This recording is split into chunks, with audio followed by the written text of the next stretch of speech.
Chris Watts. The Chris Watts.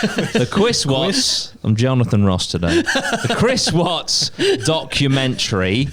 Have we all seen it, first of all? Yes. Yes. Excellent. So I think we should probably go through it like chronologically and our thoughts as the documentary kind of goes along. Aside from the documentary, a lot of the footage is also on YouTube. So, for example, at the beginning of the documentary, you're kind of presented with the police officer being called to the property. And if you wanted to, and I do suggest that you do after this podcast, go and watch the police camera footage of him sweeping the property and stuff, and how just unbelievably on edge and sus Chris Watts was throughout, especially once you know that he killed his whole family. Just seeing it in hindsight is something else. But yeah, what were your guys' sort of like thoughts on the police sweep? I thought it was, they were pretty much just going through run-of-the-mill things, just doing what you'd usually do. But like you said, I think the officers picked up very, very quickly that it was a bit sus. It was a bit suspicious. I think in that kind of scenario, there's probably the partner's got to be prime suspect, surely. Yeah. From the get-go. Yeah. Do you feel like they kind of sort of made him believe that he'd kind of got away with it to sort of get more? Was they being like really clever about that? Because I was watching it and I was like, it seemed like they was being a bit stupid, but then obviously so as you get further, they were like himself. they were like sort of they just let him talk. And he kind of, because he pretty much gave most of it away himself, didn't he, by his body language and 100%. The fact that he was just glued to his phone the whole time showed no emotion. And like even on like some of the news things, because he'd like spoke on the news, and he was talking about his family and like past as if they're dead, when they were still missing at the time. And it was like it was really very strange. And even at like right at the start, when obviously the neighbours called the police because they hadn't seen Shannon all day, and the police arrived, and then they got Chris to turn up, and he went through the garage door, didn't let the police follow him in, and then he was in the house for 2-3 minutes by himself before he opened the front door, which just seems very suspicious. Because let's pretend that he didn't do anything, right? And you're coming back and you've just been informed that your partner and your 2 children are missing, and the police are there to help and try and get to the bottom of it.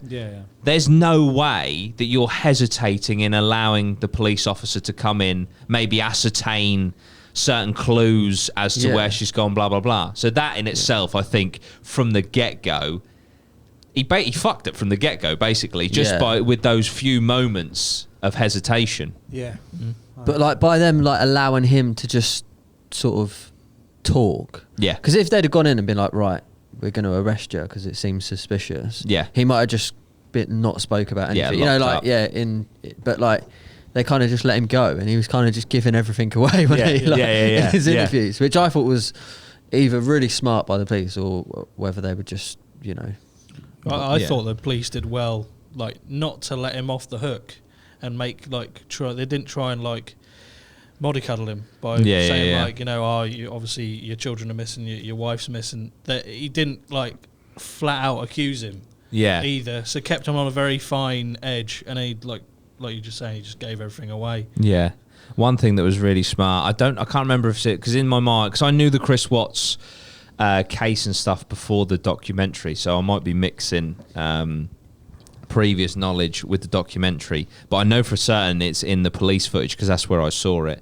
The police officer pretends to call in backup, which obviously, if you're innocent, the more the merrier, police to find you. And he's just looking down at his walkie-talkie or whatever, calling in backup, pretending to, but the camera is fixed on Chris, who is just staring down at his phone. And the moment the police officer mentions backup, like Chris just flares up and like stares at the police officer, then kind of realises, oh fuck, I probably shouldn't react like that, and then comes back down to his phone. And it's just like little tricks like that just expose Chris from the get-go. What's the moment where I don't think he realises that his neighbour's got like a camera on the road. Yeah. And like when you see his thingy and he's like, oh, what was you doing there? And he's just like, stuttering all his words. Yeah. And he's just like, you can just see straight away. He's like, oh, what? Fuck. Yeah. And he's not even looking at the screen either. He's just like staring at his phone the whole time when he's in his neighbour's house, to the point that the neighbour is like, he is acting really fucking weird. That's the thing, isn't it? With him, the whole thing, bearing in mind, know what he's done, and he knows what he's done at that time. It's all an act. So there's no natural reaction for any of that process. Yeah. So he's just thinking, how would I react here, and trying to act like it. Yeah. So there's nothing's natural. No. There's no natural occurrences throughout the whole thing. Yeah, and that's exactly what sociopaths and psychopaths do, because they can't tap into natural emotion. Yeah. They try and portray what they believe they should be doing in that moment, and you can just see that that's exactly what he's doing. But it's just absolutely fascinating. After they say, let's face it, it's not her, and then he eventually confesses.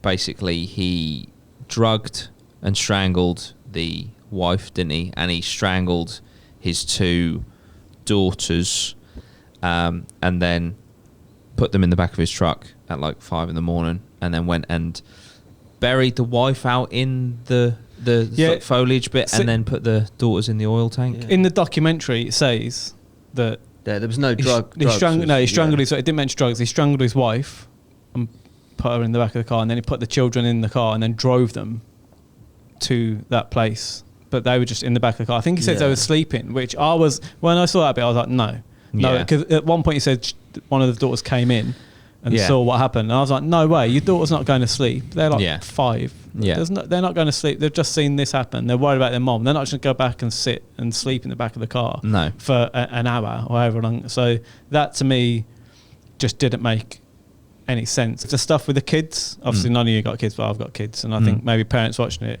it was hard to watch, man. I literally felt sick.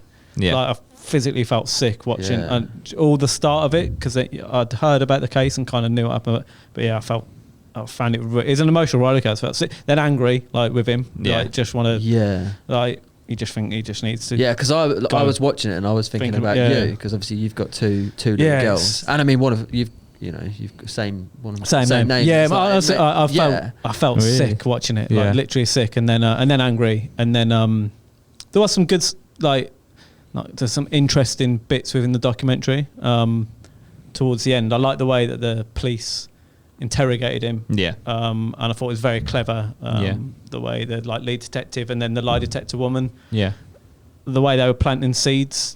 What's his best case scenario? Even if he got away with it, he's killed. He's killed his wife. He's killed his 2 children. Like, it's fucked, man. Like, how can you live with that? You've got and where he put them in a fucking tanker, and it's like there's just no for me. There's no good scenario. It's baffling. Like because like you say, best case scenario, he gets away with it. There will still be so many people that are like a bit like.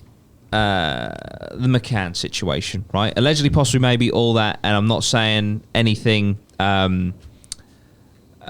positively or I'm not confirming anything, but obviously there is the question above the McCann's heads: did they do it, right? And that has always been over their head, right? I'm not saying that they have. I'm just saying that's a question that a lot of people have. If he got away with killing his family, regardless of that question would still always be over his head, regardless of whether he could live with it or not, because unfortunately I think that he could. He's a psychopath. He's a fucking lunatic, but isn't he? Yeah. There's no happy best case scenario, because also his new mistress, what's she going to think? Like, oh, where's your family? Yeah. Oh, well, it was all over the news that they're dead. It's a bit suspicious. I don't put him down as like a fucking one of them serial killers. Like, most of them are like quite smart. Like, do you know what I mean? I just put him down to being so stupid and just like doing actions without even thinking about what he's doing. Do you know what I mean? I just feel like he's. It's just being it wasn't so planned. Devoid of emotion. He hasn't planned anything out. Not, Smart people would plan something out and have. He's just kind of doing it and then making shit up as he's going along. I think they did say it was especially you. We talked about it is premeditated. Yeah, I think that's why he released later down the line. I mean, I feel like he thought about it, but what I'm saying is I don't feel like he'd like planned it out. I feel like he's not like he's not. That's what I mean. He's trying to like I said, he wasn't happy with how they portrayed how he mate, you're not on that level of serial killer. You're just